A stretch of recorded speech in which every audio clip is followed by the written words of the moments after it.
हम लोग की बात करें जैसे ईटा पारने जाते हैं, लकड़ी काटने जाते हैं, धान काटने जाते हैं, और हम यहाँ एक दूसरे जगह प्लान भी करते हैं ना। हम केवल आप लोग से बात करना चाहेंगे। तो हमारे यहाँ जैसे ये महापुरुष थे, हम जैसे ही गरीब, हम भी इसी कौन समाज से हैं, कोई हम अलग नहीं है, हम आप ही के समाज की बेटी हैं। और आज हम लोग इसलिए बोल रहे हैं क्योंकि इन महापुरुषों के बारे में हम लोगों ने जाना है, पढ़ा है, इन्होंने हमारे लिए क्या किया है। उन महापुरुषों के लिए हम लोग आज यहाँ पे आप लोग को इतनी दूर से हम लोग चल के आए हैं और हम लोग यहाँ बैठ के आप लोग को बता रहे हैं। क्यों बता रहे हैं?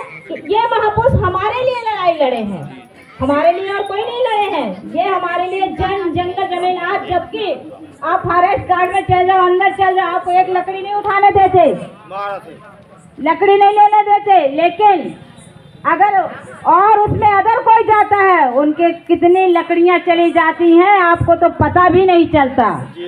अगर आप एक लकड़ी उठा के उनके सामने लाएंगे तो आपके खिलाफ रिपोर्ट हो जाएगी, जबकि वो अधिकार हमारा है। लेकिन आज उससे हम वंचित हैं। हमें अपने बच्चों को ये जरूर बताना चाहिए कि बिरसा मुंडा भगवान जो हमारे समाज से हैं, वो जन्म लिए एक छोटे से घर में, लेकिन उनका जन्म जो था हमारे लिए था।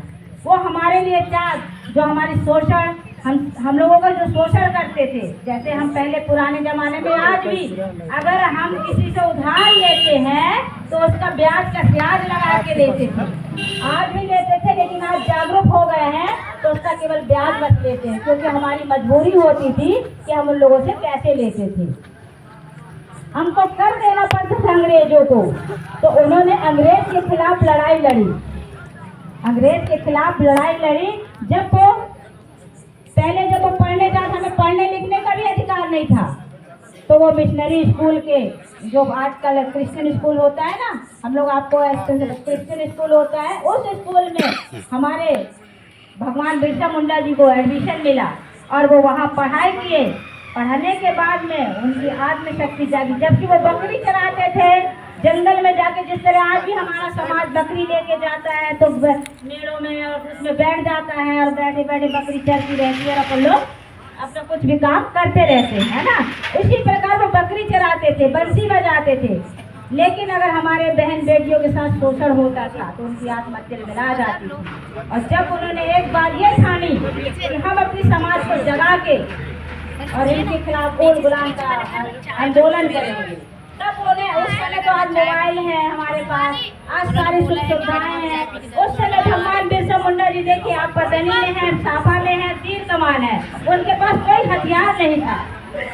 और उस समय हमारा समाज संगठित हो जाता था, जब वो इस जंगल से उस जंगल, उस जंगल से उस जंगल, हमारे लोग चारों तरफ जब फैले रहते थे घने जंगलवादियों में, वहाँ से हमारे लोग आते थे और वो भगवान बिरसा मुंडा जी के बात को सुनते थे और वो जो कहते थे वही करते थे। आज हमारे समाज देखो, हमारी महिलाएं जब सुनोगे नहीं, मिल गया आपको नहीं मिला ना, आप लोग अपना टाइम को पूजा पाठ में देते हो, उससे हमारा भला हुआ है आज तक?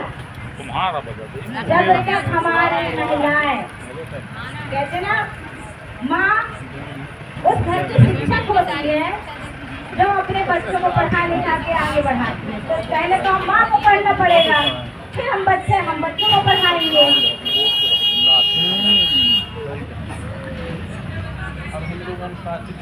इसी प्रकार से भगवान बिरसा मुंडा जी ने हम लोगों के लिए अंग्रेजों से लड़ाई लड़ी और 25 साल में, जैसे आज हमारे ही समाज के लोग जो आज उनका जो 25 साल की उम्र में उन्हें पकड़ा गया, 500 का इनाम रखा गया, उस 500 के इनाम के लालच में हमारे ही बीच के लोग उनको पकड़वा दिया गया। बीच जंगल में जब वो रहते थे, छुपे थे अंग्रेजों से, तो हमारे ही समाज के 500 के लालच में आके और उनको पकड़वा दिए। तब वो जाके जेल में डाल के उनकी, आप कभी पिक्चर देखना, आप कहोगे कि हमारे लिए हमारे भगवान ने कितना त्याग किया है कि हम उनके लिए कुछ नहीं कर रहे, उनके लिए हम कुछ भी नहीं कर रहे, केवल हम भाषण बस दे रहे हैं। लेकिन जब उनकी उनके त्याग, तपस्या, उनकी कुर्बानी को देखोगे ना आप, तो आपकी जमीर भी कांप उठेगी कि हाँ, भगवान के लिए हम लोग के लिए उन्होंने क्या किया है। जब उनको जेल में प्रताड़ित किए, हम जैसे यहाँ पे हैं, अगर कोई आ जाए हम सब लोग को अंदर ले जाके मारेगा, फिर हमारी आने वाली पीढ़ी बोलेगी कि हमारे माता पिता ने त्याग किया है। उसी प्रकार हमारे लिए भगवान बिरसा मुंडा जी हैं। इनको इतना प्रताड़ित किया गया, इतना अंदर जेल में मारा गया, और उन्होंने ये भी कह दिए थे कि इनको पागल घोषित कर दे, क्योंकि हमेशा कोल हट रहता है, तंदुरुस्त रहता है, उसके अंदर हड्डियों में बहुत बड़ी जान होती है। अगर आपको 4 लठ भी पड़ जाए तो कोई फर्क नहीं पड़ता है, कोई फर्क पड़ता है? आप भी आओ। तो उसी प्रकार उनको जब इतना मारा गया जेल के अंदर, और जेल के अंदर मारते मारते जब वो एकदम पस्त हो गए, और जब उनको कोई भी शिकस्त नहीं हुआ, तो उन्होंने एक डॉक्टर को बुलाए और चेकअप करवाए कि अंग्रेज ने कहा कि डॉक्टर भगवान बिरसा मुंडा की इसकी मतलब वो नहीं हो रहे हैं, तो इनको पागल घोषित कर दो, किसी तरह इनको मारना है। तो एक डॉक्टर उसमें कहते हैं आए, तो उनने सारी डिग्रियाँ वगैरह लगाए, जब वो ये तो स्वस्थ है, इनको मैं पागल घोषित नहीं कर सकता हूँ। तो इनको स्लो पॉइजन दे के हमें इनको जेल के अंदर मारा गया। 9 जून को इनको मारा गया। इस तरह हमारे बिरसा मुंडा की बहुत सारी कहानियां हैं। आप लोग भी काफी टाइम से बैठे हैं, तो जिस तरह कहा बाबा साहब ने भी कहा है, शिक्षा वो शेरनी के दूध है, जो पिएगा वो दहाड़ेगा। शिक्षा वो शेरनी का दूध है, जो पिएगा जो दहाड़ेगा। और मानव काशीराम जी ने कहा है, जाओ अपने घर के दीवारों में लिख दो कि इस देश से हम शासक और जमात बनना है। तो हमें महापुरुषों को पढ़ना है और अपने बच्चों को पढ़ाना है और आगे उन्हें बढ़ाना है। जब तक हम अपने बच्चों को पढ़ाएंगे लिखाएंगे नहीं, तो आगे नहीं बढ़ाएंगे। जिस तरह